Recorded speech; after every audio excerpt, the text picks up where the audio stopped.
Voilà, gloire au Seigneur. Hein. Le nom du Seigneur soit béni et glorifié ce soir. Hein. Amen. C'est encore une grâce et un privilège qu'on est rassemblés autour de la parole de Dieu. Hein. C'est important, vous savez, toutes les réunions, quand on les considère dans la valeur, là, qu'on considère ces réunions-là, et qui en est l'auteur, et pourquoi ils sont faites, eh ben on a sujet de se glorifier. Hein. Que le nom du Seigneur soit béni, parce que ces réunions-là sont faites pour un but, pour changer, pour être bénis, pour avancer un peu plus profond avec Dieu, pour que notre foi augmente, pour devenir meilleur en fin de compte. Hein. Vous savez, voilà, l'année a commencé, on se dit tous bonne année, hein, c'est normal, hein, c'est comme ça. Et puis, un chrétien, ben, le désir dans son cœur, c'est que on va dire que son prochain soit béni. C'est comme ça. Hein, un chrétien, il n'a pas de méchanceté dans son cœur. Un chrétien, quand on était dans le monde, on était capable de dire bonne année aux gens, c'était bien, c'était merveilleux, c'était d'un cœur sincère. Mais quand on est chrétien, Seigneur, c'est toute notre âme qu'on veut que notre copain qui est dans la misère soit béni, que notre famille se tourne vers Dieu. Alléluia. Hein. Il disait, Paul, le désir de mon cœur, c'est que vous soyez tous sauvés. C'était le désir de Paul, c'est notre désir à nous. Hein, vous comprenez bien. Et puis ce qu'on n'a pas pu faire l'année dernière, ben, aujourd'hui, dans la grâce, on peut le faire. Amen. Tant qu'on peut dire aujourd'hui. Amen. L'année dernière, on a fait des promesses, on a fait des choses pour Dieu, ça a marché, on a laissé tomber, on n'a pas avancé comme on voulait. Et ben, aujourd'hui, on a la grâce de repartir d'un pas de nouveau. Hein. On est capable de mettre, hein, c'est marqué dans la parole de Dieu, c'est Paul qui va le dire, il dit Dieu a été capable de mettre dans le cœur de Tite un nouveau zèle et un nouveau départ. C'est beau, Seigneur. Avoir un nouveau zèle, cette année, un nouveau départ. Hein, si l'année dernière j'étais paresseux, ben, cette année, Seigneur, donne-moi un nouveau zèle et un nouveau départ. Hein, je parle pour mes frères et sœurs, c'est important. Hein, que le nom du Seigneur soit béni. Voilà, je vous dis, plein de bonnes choses dans le Seigneur, hein, que le nom du Seigneur soit glorifié. Voilà, je voulais vous parler d'un petit sujet que j'ai regardé hier soir et puis voilà, ça m'a changé. J'étais cet après-midi chez moi, je suis revenu, il était 2-3 heures là, et puis j'ai coupé une petite bricole, un petit arbre là, et puis je voyais plein de glands par terre. J'ai dit, Seigneur, c'est pas inutile l'arbre là. Genre, en plus, c'est ce qui tombe, c'est immangeable, c'est amer. Vous voyez, c'est pas bon des glands, on peut rien faire avec ça. Puis un chêne, ça fait que des feuilles. Et ceux-là que j'ai moi, ils ne mettent même pas l'ombre, je le joue en plein soleil. Donc c'est le voisin qui a tout. Ah, si j'ai tout ce qu'il faut, j'ai couperai au ras. Et puis je fais des petites affaires, j'ai rouvert la parole de Dieu. Et puis je vais vous prêcher sur un petit sujet qu'on vous avez entendu par tous les serviteurs de Dieu pratiquement. Hein, je vais vous prêcher ce que j'ai acheté. Il faut rester simple dans la parole de Dieu. Il n'y a pas de nouveauté dans la parole de Dieu. Hein. Quand on scrute la parole de Dieu, on cherche, hein, on découvre des choses. Hein, quand on lit l'auteur aux Hébreux, par exemple, il nous rappelle du bon, du meilleur. Hein, tout est bon dans la Bible. Hein, il y a des choses qui est plus compréhensible. Il y a des choses qu'on ne comprend pas, mais quand on est chrétien, on a la foi, on ne comprend pas. Je pense une parole de Jésus qu'a dit Nicodème, il dit, il faut que tu renais de nouveau. Nous, on connaît le texte, mais mettez-vous il y a 2000 ans en arrière à la place de Nicodème. Comment je peux revenir à un petit enfant dans le sein de ma mère? C'est pas possible. C'est une chose inimaginable. C'est incompréhensible, ça. Vous comprenez? Ben, il y a des choses dans la Bible, il faut être éclairé pour comprendre. Si on n'est pas éclairé, on ne comprend pas. Alors quand on comprend mal, eh ben, on explique mal et on parle mal. Et puis ben, on agit mal. Mais lorsqu'on a compris, eh ben, on sait comment il faut agir. Amen. Vous comprenez? L'évangile est tolérant quand on n'a pas trop compris. Mais c'est lorsqu'on a compris, eh ben, qu'on doit faire attention. Amen. Où on met on va dire ça, où qu'on marche. Hein, on doit faire attention. Hein, que le nom du Seigneur soit béni. Alléluia. Voilà, je vais lire un passage dans la parole de Dieu. Hein. Vous savez, la parole de Dieu, quand elle est annoncée, c'est pour que ça change. Il faut qu'il se passe quelque chose dans un cœur. Et tout ça, ça vient de la foi. Et pour avoir la foi, il faut ouvrir son cœur. Quand on ouvre son cœur, Dieu, il vient, et puis il vient nous éclairer les points sombres de notre cœur. Et Dieu sait que quand on n'est pas chrétien, on a des choses à éclairer, on a des choses à enlever. Hein? Que le nom du Seigneur soit béni. Nous qui nous sommes chrétiens, nous marchons dans la vie de sanctification, c'est-à-dire tous les jours, on essaie de se mettre à part pour Dieu. On essaie de faire de mieux en mieux, pas regarder en arrière. Et toi qui n'es pas chrétien encore, tu n'es pas régénéré, tu n'as pas la grâce dans ton cœur, eh ben, tu as besoin de t'approcher de Dieu, il faut que ça change, tout simplement. Et cet homme-là, quand Jésus a passé, eh ben, dans la dernière fois à Jéricho, là, il y a un homme qui a changé.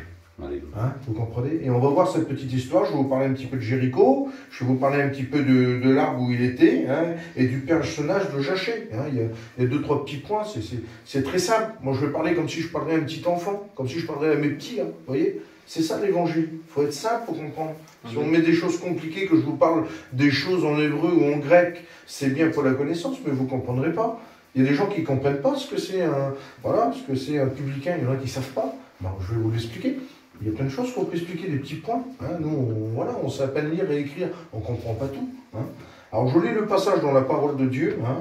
Dans la parole de Dieu, c'est Luc. Luc, il est celui qui va dire dans les évangiles, j'ai fait des recherches exactes. Hein. Exact. Donc c'est exact. Il a cherché les témoignages les plus exacts et il a marqué dans le livre, dans la parole de Dieu. Et Luc au chapitre 19. J'ai regardé tout à l'heure, j'ai fouiné, le seul nom Jachée, il est que dans Luc. Il n'y en a pas dans toute la Bible entière. Il est juste marqué dans Luc au chapitre 19. C'est spécial, Seigneur. Comme si que Dieu voulait nous faire dire quelque chose. Parce que là, il y a un endroit, il y a un personnage et il y a une cause. Vous comprenez bien? Alors c'est comme si que Dieu voudrait nous parler et puis représenter l'homme dans sa nature originelle, représenter le monde comme il est là, et ce qu'il peut devenir. Vous comprenez? Et là, au chapitre 19, il est dit ça. Jésus étant entré dans Jéricho, traversa la ville, et voici un homme riche, appelé Jachée, chef des publicains, cherchait à voir Jésus. Au verset 3, mais il ne parvenait pas, parce qu'il était à parvenir à cause de la foule, car il était de petite taille. Alors il courut en avant, monta sur un zygomore pour le voir, parce qu'il devait passer par là. Alors certains prédicateurs disent, il s'est caché. Non, il ne s'est pas caché. Il a monté pour voir Jésus, parce qu'il était de petite taille. Et vous savez, je ne sais pas, moi, s'il y a 500 personnes qui passent, et puis si on ne fait pas 1m80, on ne peut pas voir ce qui se passe. Et si on est petit, qu'on fait 1m40, eh ben, on ne peut pas voir ce qui se passe. Alors qu'est-ce qu'il fait? Jachée, lui, il vient là, il trouve cet arbre-là, ce zygomore-là, qui est placé là, et il monte sur une branche, parce que c'était pas haut, mais ça tire sur des grandes branches, les zygomores. Et puis il se met sur une branche et il cherchait à voir qui était Jésus. Vous comprenez? C'est important. On prie le Seigneur ensemble. Je voudrais que l'ancien prie pour moi. Amen. Nous te bénissons, nous te rendons grâce. Oui, Seigneur. Et nous te disons merci d'être dans ce lieu, Seigneur. Amen. Il est vrai que nous sommes venus ici pour chanter des cantiques à ta gloire. Oui, Seigneur. Nous sommes venus ici pour entendre ta parole, Seigneur. Ce bon pain dans lequel, Seigneur, tu nous rassasies. Bénis ton messager. Walloune ton esprit, Seigneur. Que des pensées, Seigneur, soient remplies de l'Esprit Saint. Alléluia. À toi revient toute ta gloire. Alléluia. Je te remercie, Seigneur. Ainsi que pour nos frères et nos sœurs et nos amis qui sont venus dans ce lieu. Oui, Seigneur. Que ta parole porte son fruit. Amen. Merci, Seigneur. Amen. Amen. Gloire au Seigneur, on dit Amen. Gloire au Seigneur. Jachée était là, il était dans un endroit, il était à Jéricho. C'était un homme riche, nous dit la parole de Dieu. Et c'était un homme qui percevait les impôts. Alors, c'était, on va dire comme ça, hein. Peut-être que vous ne savez pas ce que c'est, vous, un publicain. Mais je vais essayer de vous faire comprendre avec les petits mots que j'ai, moi, un petit peu, vous voyez, pendant la guerre, là. Pendant la guerre, il y avait les collabos qui avaient collaboré avec les Français. Vous avez vu, là? Ils étaient là avec les Allemands. Et puis eux, leur rôle, c'était de dénoncer les Français et prendre les choses des Français. Comme si que nous, là, par exemple, dans le petit peuple à nous, qu'on est là, il y aurait quelqu'un de chez nous, là, qui vient, par exemple, et qui vient nous prendre nos sous, à nous. Mais toi, mon frère, tu ne peux pas faire ça. Ben si, moi, je le fais. Et puis, Jachée, c'était un homme comme ça. C'était un collabo des Romains. Et puis, ils étaient mal vus, ils étaient mal perçus. C'était un homme qu'on ne voulait pas fréquenter. C'était un homme qui faisait de la misère. C'était un homme qui dépouillait tout le monde. Et puis, en plus, cet homme-là, il était riche. Mais il entend parler que Jésus passe par là. Et puis, qu'est-ce qu'il fait? Lui, il décide de voir Jésus. Mais Jésus, il connaissait tout. Jésus sait tout. C'est la dernière fois qu'il passait dans Jéricho. Il avait passé avant pour Bartimée, pour qu'il retrouve la vue, pas de problème. Mais là, la Bible mentionne que c'est la dernière fois qu'il passe à Jéricho. Et Jéricho, c'est une ville spéciale. C'est une ville, normalement, elle n'aurait jamais dû être reconstruite. Parce que Jéricho, il l'a dit tout à l'heure, ça représente un petit peu le monde, ça a été maudit, Jéricho. Hein, comme Josué, il a eu l'ordre de conquérir Jéricho, il a fait tomber les murs, et après il a dit, selon l'ordre de l'Éternel, il dit que personne relève tes murs, Jéricho, parce qu'il sera payé au prix du sang. C'est les premiers-nés qui payeront, ça sera au prix de vos fils si vous relevez les fondements et vous mettez les bâtons des portes. C'était comme ça. Il y avait eu, comment on dit, une sentence qui a été prononcée sur Jéricho. Et il y a un homme dans la parole de Dieu qui a voulu relever Jéricho. Et ce que Dieu dit, il le fait. C'est pour ça que je voudrais vous dire, vous essayez de vous emmener avec moi, ce que Dieu a promis, Dieu va le faire. Amen. Parce que c'est pas un homme pour mentir, ni un fils d'homme pour se repentir. S'il a dit que le méchant, s'il ne change pas d'avis, va mourir, il va mourir. S'il a dit le juste vivra par la foi, il va vivre. S'il a dit qu'il viendra nous prendre et nous emmener dans le ciel, il reviendra nous prendre, nous emmener dans le ciel où il a préparé une maison pour nous. Il n'y a pas de problème. S'il a dit que tes liens tombent, ils vont tomber. S'il a dit que tu seras guéri, tu seras sauvé, pas de problème. Mais à condition de chercher l'Éternel. Il dit chercher l'Éternel pendant qu'il se le trouve. Invoquez-le tant qu'il est prêt. Il se trouve aujourd'hui, c'est la grâce. On est dans le temps de la grâce. Alléluia. La grâce, c'est quoi? C'est le ciel qui a été ouvert pour nous. Amen. Personne ne pouvait ouvrir le ciel. Personne ne pouvait rentrer dans la présence de Dieu à part les Juifs. Aujourd'hui, on a le moyen et la bénédiction de s'adresser à Dieu et qu'on rentre pleinement en son accord avec lui si on confesse Jésus de tout notre cœur. C'est-à-dire, Seigneur, je suis là. Je suis un malheureux. Je suis comme Jachée, Seigneur. Je suis là. Je ne suis peut-être pas terrible parce que Jachée, ce n'était pas un homme terrible. Et puis là, vous voyez ce qu'il fait, lui. Jachée, là, il va dans un zygomore. C'est bizarre que cet arbre-là, c'est pas un arbre comme les autres. Des zygomores, il y en avait plein. Mais il y a deux sortes d'arbres. Il y a deux sortes de ce arbre-là. Lui, le zygomore, là, c'est un figuier. C'est un arbre qui est un figuier. Et j'avais regardé ça il y a quelques temps. J'avais fait un petit message là-dessus sur cet été, là, quand on était dans les stades. Et j'avais prêché sur Jéricho qu'il fallait en sortir de Jéricho, parce qu'on est appelé à sortir de Jéricho, parce que Jéricho, c'est une ville qui attire. Dans la parole de Dieu, Jésus, il prend l'exemple du bon samaritain, il dit, il était de Jérusalem, le sacrificateur, il descend à Jéricho. Le Lévite était à Jérusalem, il descend de Jéricho. Et la loi les interdisait de sortir de Jérusalem, parce que Jérusalem, c'était le temple. Excusez-moi, un chrétien, un serviteur de Dieu, il reste dans le temple, dans la présence de Dieu, parce que Dieu est dans son cœur, il est animé du Saint-Esprit. On ne descend pas à Jéricho. On n'a rien à faire à Jéricho. Lorsqu'on descend, c'est le problème. On ne doit pas descendre. On doit rester en haut. C'est comme ça, c'est le conseil de la parole de Dieu. Et puis cet homme-là, là, que je vous ai dit que il prend ce petit arbre-là, Jésus, il est là, un arbre, un zygomore. Pour nous, c'est peut-être pas grand-chose, mais quand on regarde, c'est différent, c'est pas le même que les autres. Celui-là, il porte un fruit, c'est une figue, mais une figue qui est immangeable, qui est amère. C'est pour ça que ça m'a revenu la petite pensée tout à l'heure quand je voyais ces glands qui étaient par terre. Là. J'ai à quoi que ça sert, on ne peut pas les manger. C'est immangeable, vous ne pouvez rien faire avec ça.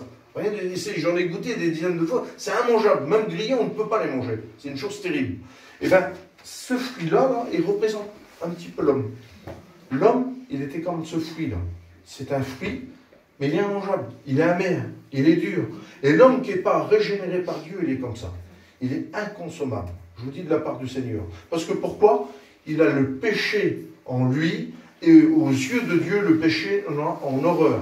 C'est impossible. Il faut les régler la question du péché. Et ce petit arbre-là, là, vous voyez, c'est une figue, là, qui donne. Il faut faire un petit truc, c'est tout simple. Il faut mettre un petit bâton dedans, là, attendre quelques jours que l'amertume s'écoule, et là, ça devient la meilleure figue. Ça devient quelque chose de bon.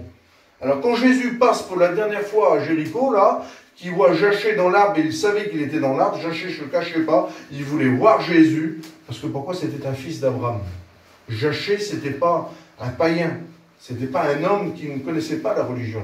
C'est Jésus qui l'a dit, c'était un fils d'Abraham, il fallait que le salut rentre dans sa maison. Et un fils d'Abraham, il a part à la promesse, il était inculqué qu'il y avait un Dieu en haut des cieux, qui écoutait les prières, et qu'il fallait faire attention de la manière qu'on parlait, qu'on marchait, et ce qu'on faisait. Mais cet homme-là, là, Jachée, vu qu'il était à Jéricho, eh bien, il n'avait plus d'honneur. Il n'avait plus rien. Il n'y avait plus de barrière pour lui. Pour lui, tout ce que ses yeux voyaient, il faisait. Il n'avait plus de morale. Il n'avait plus de conscience. C'était comme ça. Mais il décide de monter dans cet arbre afin de voir Jésus. Et sa curiosité de voir Jésus, pour voir quel homme que c'était, parce que Jésus, c'était pas rien. Jésus, c'est lui qui a bouleversé le monde. Quand il est né, il a bouleversé le monde. En 3 ans et demi, il a fait des choses inimaginables. Que la Bible nous dit, on ne pourrait même pas tout écrire les miracles et les prodiges que Jésus a fait. Il a fait quelque chose de merveilleux. Comme le lépreux s'approchait devant Jésus, qui disait, Seigneur, tu peux faire quelque chose? Il dit oui, il posait les mains sur lui, le lépreux était guéri. Quelque chose qu'on ne pouvait pas voir, ça. L'aveugle, il venait devant Jésus. Une chose terrible, Seigneur. Il mettait de la boue dans ses yeux, il va te laver, là. Il voyait clair. La mort passée, il posait la main. L'enfant ressuscité, la vie de Jairus, elle était partie. C'était terminé, tout le monde pleurait. Il a mis les mains sur elle, il l'a prié, il l'a ressuscité. Wow. Des choses inimaginables. Il avait des paroles de grâce qui sortaient. Quand il posait les mains sur les malades, c'est la main de Dieu qui se posait. Quand il parlait du royaume de Dieu, ben il parlait de son Père. C'était une chose terrible, ça devait être merveilleux. Imaginez-vous des prophètes comme lui en Israël à cette époque-là, il y en avait plein qui se levaient. Mais jamais un homme comme Jésus a emmené une foule aussi nombreuse à le suivre si vite fait. En rien de temps, la propagation de l'évangile était partout. Parce que pourquoi? Il parlait avec exactitude.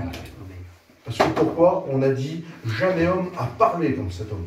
Ben oui, quelqu'un, je ne sais pas, moi, une petite idée qui me passe dans la tête comme ça, vous allez chez Renault qui a inventé une voiture Renault, il va vous parler de la voiture Renault, même pas la peine. Si vous l'emmenez chez Peugeot, là-bas, il va dire, moi je ne la connais pas la voiture.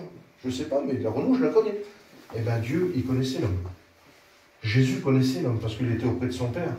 Comme avec rien du tout, avec de la poussière qu'il a fait une petite enveloppe, là, hein, un petit truc, là. Il a soufflé le souffle de vie en intérieur, c'est devenu une âme vivante, il était là. Quand il a dit aux herbes qui poussent, il était là. Il était auprès de son Père. Jésus connaissait tout. Alors quand il parlait du royaume de Dieu, ça devait être magnifique. À quel point que les gens le suivaient.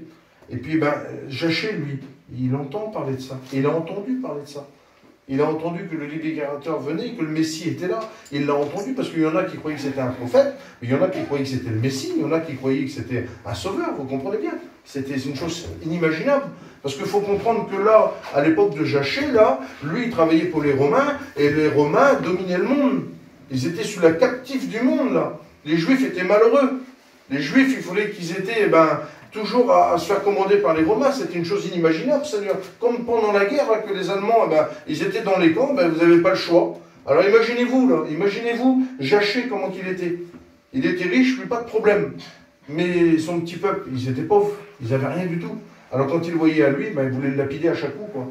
Mais Jésus, il passe. Et puis je vous dis de la part du Seigneur, parce que pourquoi? Il était venu chercher, sauver celui qui était perdu. Alléluia. Amen. Pour lui, cette petite figue-là, mettre un petit morceau de bois dedans, il fallait des heures et des heures pour le faire. Parce qu'il n'y avait pas qu'une. Ça nous représente le monde, ça. Et bien Jésus, quand il est monté sur la croix, je vous dis de la part du Seigneur, que l'amour de Dieu a surpassé toute intelligence. Amen. Il a monté sur la croix pour purifier l'homme. C'est-à-dire Amen. toute l'amertume de l'homme, Amen. là, qu'il s'en va et qu'il devient un fruit agréable. C'est Paul qui l'a dit aux Romains. Il dit, que portez-vous comme fruit? Quel fruit que vous portez? Le fruit qui mène à la mort? C'est ça qu'on portait avant.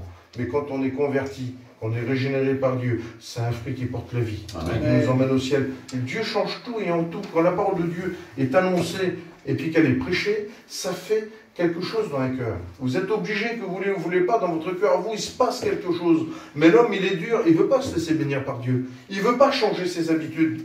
Mais lui, Jachée, là, il l'a emmené dans sa maison. Il a emmené Jésus dans sa maison. Et la parole de Dieu nous dit qu'il l'a accueilli avec joie. Je vous dis de la part du Seigneur, pourtant Jésus était à Jéricho. Et quand on regarde des publicains, la parole de Dieu nous dit que Jésus, il mangeait avec les publicains. Un publicain, c'était quelqu'un qui était de mauvais. Sa compagnie à lui, c'était... Je ne veux pas être déplacé dans mes mots, mais je suis obligé de le dire. C'est quelqu'un qui allait loin dans le monde. C'est quelqu'un qui était avec des gens de mauvaise vie, qui vivait avec des prostituées, des voleurs, des meurtriers. C'était des gens du monde à fond. C'était un vilain, je vous dis, il n'y avait plus rien pour lui. Et bien quand Jésus est passé à Jéricho, il dit, Jachée, à toi de descendre. Va-t'en de ta position. Parce que tu vois, il faut jouer dans ta maison. Puis vous savez, le petit zigoman, on ne fait pas grand-chose avec ça. Avec ça, c'était un bois pour faire je sais pas, c'est un petit arbre qui vient d'Égypte. Et puis on se servait pour faire des sarcophages, pour mettre des momies. C'était pour, excusez-moi l'expression, pour faire des cercueils. On ne faisait rien avec ça. On ne faisait rien. Ben ça représente l'homme comme ça. L'homme qui n'est pas régénéré, on ne peut rien faire. On ne peut rien faire du tout. Je vous dis de la part du Seigneur. Mais quand Jésus vient dans un cœur, il fait tout, Seigneur. Parce que la première terre n'est pas bonne, nous dit la Bible, la parole de Dieu. La première terre n'est pas bonne, le premier vase n'est pas bon.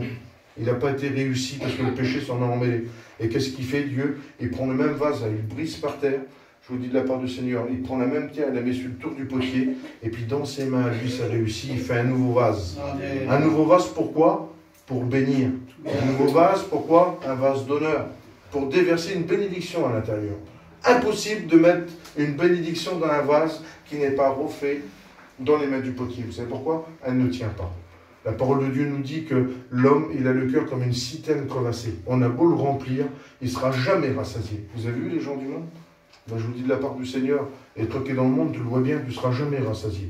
Les gens sont débordés par le travail, ils sont débordés par les affaires du monde, débordés par les tâches matérielles. On ne prend pas soin de notre famille, on délaisse notre famille, on ne prend pas soin de nos enfants. Dernièrement, là, je vous dis de la part du Seigneur, je passais sur la place pour les bonnes années, là, il y avait une petite histoire sur la place, là, des petits cousins ensemble, ça avait chicané, et puis voilà, ça l'avait été mal, c'était pas grand-chose, mais un coup de poing dans la gueule, ça avait donné, et puis voilà. Et puis il était à peu près midi, et puis je connais le petit foyer, là, je ne vais pas les vers eux, ça va être une... C'est à chaque coup, c'est la misère, c'est même pas la peine. Et puis, j'ai été chez eux. Et quand j'ai été chez eux, comme ça, elle me dit, la femme, elle me dit, maman, mon frère. Elle dit, regarde, il veut prendre le couteau, il veut se tuer. Je dis, c'est pas possible, mon frère, je t'arrête pas, je regarde. Je dis, regarde comment t'es rentré. Je dis, tu vois pas comment t'es devenu, mon frère. Je dis, t'es en train de payer la tournée la plus chère de ta vie. Je dis, t'es en train de perdre ton foyer, tu vas perdre tes enfants. Je dis, tu crois de voir ton petit garçon dans le camion en train de chiner, là? Jamais de ta vie si tu continues comme ça. T'es touché par la drogue, mon frère, t'es touché par l'alcool, regarde la vie que tu fais. Et puis il pleure à chaudes larmes, ce garçon-là. Il dit, c'est vrai, je suis en train de payer la tournée la plus chère de ta vie. Il dit, je suis en train de tout briser. Il dit, je veux m'en sortir, mais j'y arrive pas. Mais je dis, si tu peux t'en sortir. Alléluia. Il y a Jésus qui a payé pour toi. Amen. Jésus peut te pardonner. Et puis il pleurait, le garçon-là, il pleurait. Et quand il pleurait, je dis, maintenant, tu vas prier le Seigneur avec moi et tu vas demander pardon au Seigneur. C'était un rétrograde. C'est un rétrograde depuis plusieurs années. Je dis, tu vas demander pardon à Dieu et tu vas revenir dans la maison de ton Père. Et il pleurait, il dit, je peux pas, avec tous les liens que j'ai, je peux pas. J'ai tes liens, quand je vais prier, ils vont se consumer. Je dis, Dieu va les consumer. Amen. Et je vous dis de la part du Seigneur, quand on a prié dans cette camping-là, je ne sais pas ce qui s'est passé, mais je sais que Dieu a agi. Alléluia. Il avait le feu dans lui, ça arrachait le maillot comme ça. Et aujourd'hui, tiens, j'ai encore une nouvelle encore tout à l'heure. Ben aujourd'hui, il est dans son bon sens. Gloire à Dieu. Et je vous dis de la part du Seigneur que personne ne pouvait le regarder. Personne ne pouvait rien faire pour lui. Personne. C'était dans un extrême. Vous savez, il y a la limite et il y a l'extrême limite. Lui, c'était l'extrême limite. Il allait mourir, ce garçon-là. Et bien, Dieu a intervenu. Alléluia. Vous comprenez? Parce que pourquoi? Il a su l'accepter au bon moment. Il y a des jours, c'est des extrêmes limites, mon ami. Il faut qu'il y ait Dieu dans ta vie. L'extrême limite, c'est comme ça. C'est que tu vas couler, tu vas sombrer. Et un jour, tôt ou tard, la vie ne te fera pas de cadeau. Parce que celui qui est dans le monde, il ne fait pas de cadeaux. Je vous dis de la part du Seigneur. Seul Jésus peut te faire des cadeaux ce soir. Seul Jésus peut te bénir. Seul Jésus a donné sa vie pour toi. Alors je ne comprends pas qu'il y ait beaucoup de gens qui suivent le Seigneur Jésus qui ne s'engagent pas. Lui, Jachée, tout de suite, il est rentré dans sa maison, il s'est engagé avec. Il y a une bénédiction qui a tombé. Parce que quand Jésus parle, c'est pas quelque chose. C'est pas un homme qui parle, c'est pas un docteur de la loi qui parle, c'est pas un homme. Nous, on se sert de la parole de Dieu parce que Dieu nous a servi. Mais là, c'est le Seigneur qui dit qu'il est venu chercher, sauver celui qui était perdu. Alléluia. Donc, il y a quelque part, il y a un perdu. Il y a des perdus. S'il ne vient pas te chercher, le Seigneur sait que tu es perdu. Et bien, aujourd'hui, quelqu'un qui est perdu, c'est quelqu'un qui n'a pas de sens à sa vie. C'est ça, quelqu'un qui est perdu, et errant et vagabond. Pour qu'il ait un sens à sa vie, il faut que Jésus vienne le chercher. Et puis Jésus, ce soir, il est venu te chercher. Je vous dis de la part du Seigneur. Parce que tu es venu là. Peut-être que tu ne devais pas venir ce soir. Peut-être que ce n'était pas ton plan de venir à la réunion ce soir. Tu avais peut-être prévu quelque chose d'autre. Et ça fait qu'un chrétien t'a appelé, tu es là. Et bien c'est la bénédiction de Dieu. Parce que si tu es venu là, c'est Dieu qui t'a appelé. Amen. Quand un chrétien qui t'appelle, c'est Dieu qui t'appelle. Je vous le dis de la part du Seigneur. Et tu es là, bon endroit pour savoir ce soir que Dieu t'aime et que Dieu veut pardonner. Amen. Je ne sais pas, je n'ai pas tous les mots, je ne voudrais pas être compliqué. Mais s'il a béni Jachée, s'il a béni son foyer à Jachée, lui Jachée, le publicain, quelqu'un qu'on ne pouvait pas voir, quelqu'un qui était de mauvaise vie, quelqu'un que toutes les portes étaient ouvertes pour lui. En plus, il était riche. Alors, il pouvait faire tout. Eh bien, s'il a changé, toi, tu peux changer. Je te dis de la part du Seigneur. Amen. Tu peux changer. Alléluia. Parce que Jachée, ça représente bien l'homme d'aujourd'hui. Jéricho, ça représente bien l'homme, le petit monde d'aujourd'hui, là. Ça va être fini, balayé. De toute façon, ça a été maudit, la terre. La Bible dit que le péché, elle attend sa... Vous savez que la Bible nous dit que la terre, là, elle attend sa délivrance. Nous, on attend notre délivrance, les chrétiens. Eh bien, la terre, elle l'attend aussi, la délivrance, parce que le péché pèse sur elle, et c'est lourd.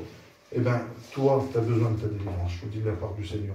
Tu as besoin de t'approcher de Jésus. Bon, je ne sais pas comment on pourrait te le dire, Seigneur, mais voilà, regardez. Il est là, là. Regarde ce qu'il dit, Jachée. Jachée, se tenant devant le Seigneur, lui dit, Seigneur, je donne aux pauvres la moitié de mes biens. Il est revenu dans son mensonge. Si j'ai fait tort à quelqu'un, eh ben, je lui rends le quadruple. Et puis Jésus lui dit, le salut est entré aujourd'hui dans cette maison. Parce que pourquoi? C'est un fils d'Abraham. Un fils d'Abraham, c'est-à-dire quelqu'un qui a part à la promesse. Et vous savez ce que Dieu a dit? Abraham en toi, et ben toutes les nations seront bénies. Je dis de la part du Seigneur. Ce qui est sorti d'Abraham est sorti de Jésus. Jésus, il a dit que celui qui invoquera le nom du Seigneur sera béni. Amen. Il dit, moi je suis venu chercher, sauver celui qui était perdu. Partout on voit dans la parole de Dieu que Dieu, partout où il passait, il n'est jamais condamné, le Seigneur. Il a toujours tendu la main, le Seigneur, et aujourd'hui il ne te condamne pas du tout. Mais le problème, il faut savoir que tu es en porte-à-faux avec l'évangile. Qu'aujourd'hui, ben, excuse-moi, tu as les pieds dans le monde, et le monde va sombrer, tu sombreras avec. Dans le monde, il n'y a pas de salut. Le seul salut, c'est Jésus. Amen. C'est ça.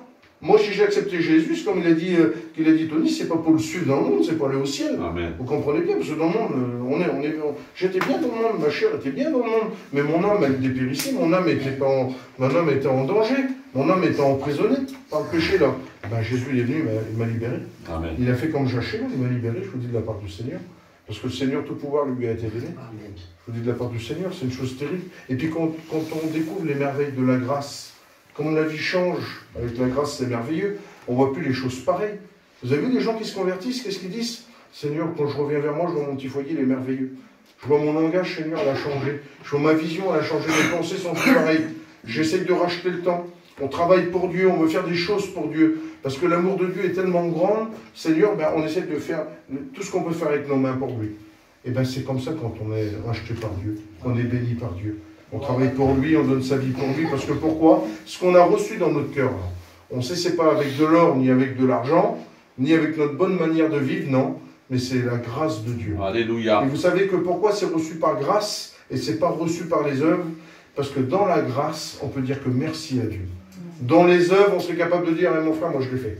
Je ne t'ai pas demandé d'aller à la croix. Je ne t'ai pas demandé de faire ci. Je ne t'ai pas demandé de faire là, moi. C'est pas moi qui t'ai emmené là-bas, c'est les Romains qui étaient là, et puis les Juifs. Hein, l'homme, il est comme ça. Hein. Je vous dis de la part du Seigneur que c'est vrai. Mais là, c'est la grâce. C'est différent. La grâce, on était dans une prison. On était enfermés comme ça, et la grâce est venue, elle nous a sortis. Amen. Je vous dis de la part du Seigneur. Et c'est Jésus qui nous sort de la prison. Alléluia. Et puis, vous savez, quand on est gracié, ben, on peut dire que merci à celui qui nous a graciés. Amen. On ne peut pas revendiquer quelque chose. On peut dire, j'étais perdu, il m'a sauvé. J'allais mourir, il m'a donné la vie. C'est comme ça, Seigneur Jésus. C'est comme si que vous êtes en dessous de l'eau, vous êtes mourir tout fait, quelqu'un vous tend la main, et puis il vous sort, puis vous prenez cette respiration. Et bien la grâce, c'est ça. Amen. Et une fois qu'on a goûté aux merveilles de la grâce, ben, je vous dis de la part du Seigneur, on s'accroche à lui. C'est vrai que des fois on essaye de marcher, c'est dur, on n'y arrive pas parce qu'il y a un combat. Mais comme il a dit le frère Mickey, il est là. Amen. Amen. Dans mon deuil, il est là. Amen. Dans mes pleurs, il est là. Amen. Dans ma maladie, il est là. Amen. Dans mes joies, il est là. Amen. Je dis de la part du Seigneur. Parce que pourquoi? Jésus est dans mon cœur. Alléluia. Vous ne se rendez pas compte de la grâce de Dieu, ce qu'il nous a fait. Alléluia. Nous, pécheurs qu'on était, eh ben, on a eu le moyen et le privilège de devenir enfants de Dieu. Amen. Il dit, je viens, moi et mon Père, on vient habiter dans ton cœur. Quelle beauté, Seigneur. Elle n'est pas belle, l'invitation. Et il dit, ben, tu souperas avec nous, c'est-à-dire on mangera ensemble. Quelle beauté, Seigneur. Et vous savez, c'est important, la grâce. Vous l'avez écouté des dizaines de fois. Vous êtes habitués à la réunion. Et je vous ai dit un mot tout à l'heure. Quand on prend les réunions en considération, dans l'ouvrage qu'ils ont été faits, ben, je vous dis de la part du Seigneur, c'est merveilleux. Amen. C'est merveilleux. Parce que pourquoi? Quand on regarde ici, avant, il n'y avait rien. Aujourd'hui, il y a l'église. Quand on regarde les familles qui est là, je les connais parce qu'on se connaît tous, eh ben, c'était que l'alcool, la drogue et tout ce que vous voulez aujourd'hui, et louons le Seigneur. Eh ben, c'est une merveille de la grâce. Parce que pourquoi Dieu a fait une promesse? Il dit, quand je serai entre le ciel et terre, j'attirerai tous les hommes à moi. Amen. Je vous dis de la part du Seigneur. Alors on peut changer avec le Seigneur. On peut changer, on peut le faire, si on lui donne toute autorité sur nous. Ce soir-là, il faut que tu dis dans ton cœur, Seigneur, j'ai besoin de toi. Amen. J'ai besoin de toi parce que pourquoi? Je suis un homme pécheur, Seigneur. Et mon péché me fait du mal, parce qu'il me cache ta face. Et je n'ai pas envie que tu caches ta face sur moi. Je veux au contraire que tu fais briller ta face sur moi, Seigneur. Parce que quelqu'un qui possède Dieu dans son cœur, c'est quelqu'un qui possède tout. La parole de Dieu nous dit, celui qui cherche Dieu comprend tout. Vous comprenez? Il dit, celui qui fait le mal ne comprend pas la justice. Il ne comprend rien, lui. Il fait que le mal, il ne comprend rien. Mais celui qui cherche Dieu comprend tout. Alors tu comprends que, je ne sais pas moi, que ta cigarette, que ton alcool, ou ta drogue, ou ton vol, ou ton mensonge, c'est pas ça qui va t'emmener à la bénédiction. Ça ne sert à rien. C'est Jésus qui t'emmène à la bénédiction. C'est Jésus qui t'emmènera au ciel. Alléluia. Et toi, tu te dis dans ton cœur tout de suite, mais moi je ne peux pas changer. Moi je ne peux rien faire, moi je n'y arriverai pas, moi je ne peux pas. Je ne peux pas m'en sortir, c'est pas pour moi l'évangile. Il y a des gens qui disent c'est pour les autres, mais c'est pas pour moi. Eh bien Jérémie l'a dit, moi, Je suis le Dieu de toutes les familles. Amen. Il a englobé tout le monde, le Seigneur. Amen. Et s'il y en a qui changent, si les liens ont tombé, ben toi, tu peux changer. Tu n'as pas besoin d'être né dans une famille chrétienne, tu n'as pas besoin d'être un enfant de la mission, tu n'as pas besoin que ton père, c'est un prédicateur pour que tu sois chrétien. Amen. Si tu entends sa voix, n'endurcis pas ton cœur. Parce que l'auteur de Hébreux, il est clair. Il dit, dans les derniers temps, Dieu nous a parlé par son Fils. Amen. Dans les derniers temps, on vit les derniers temps. Vous avez vu, les fêtes sont passées là. Écoutez, moi j'ai de la réjouissance dans mon cœur tous les jours. Je me lève, je vois briller le soleil, je suis content parce que je suis un chrétien. Parce que pourquoi? Ben, je respire, parce que j'appartiens à Dieu. Je suis content, je veux de la part du Seigneur. J'ai de la joie dans mon cœur. Même que ça va mal, j'ai de la joie dans mon cœur parce que pourquoi? Jésus est avec moi. Et si Jésus est avec moi, j'ai l'espérance. Alors quelqu'un qui a de l'espérance, il a de la joie dans son cœur. Vous comprenez? On pleure, mais on a de la joie dans notre cœur parce qu'on appartient à Dieu.